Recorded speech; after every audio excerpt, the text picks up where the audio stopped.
I was between my freshman and sophomore years of college when a condom broke and I found myself pregnant. My boyfriend was a year older than me and also in college. We were very much in love, but not remotely ready emotionally or financially to raise a child. Nor was I willing for a moment to consider bringing a child to term just to relinquish a tiny thing for adoption. The thought of giving up a baby was absolutely unacceptable. Together, my boyfriend and I made the best decision for all involved.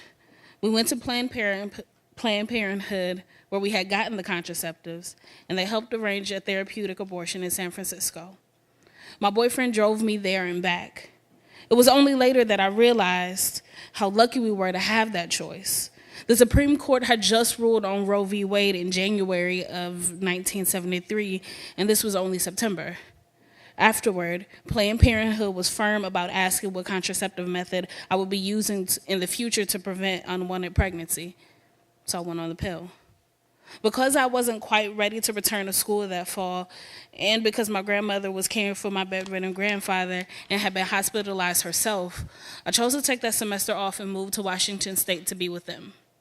My grandma and I had become even closer, and we had become even closer than we had been.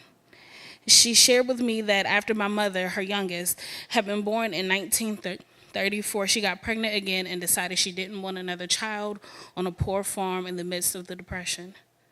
She sought an illegal abortion, which luckily had no complications. My mother had only heard hints of this due to some rantings on the part of my drunk grandfather. Grandma was a no-nonsense Swedish farm girl from Minnesota who was grateful to end her days with her family, her faith, and her life, and I've always been proud to be her granddaughter. I shared the fact that she'd had an abortion on Facebook in a birthday tribute this year, and I don't think anybody was terribly shocked knowing Grandma, but there were those who hadn't known. It's time to break the silence. As for me, I chose not to have children at all. I suffered from mental illness and would have been completely overwhelmed with such a responsibility. I never regretted my choice, and in fact, have always been grateful.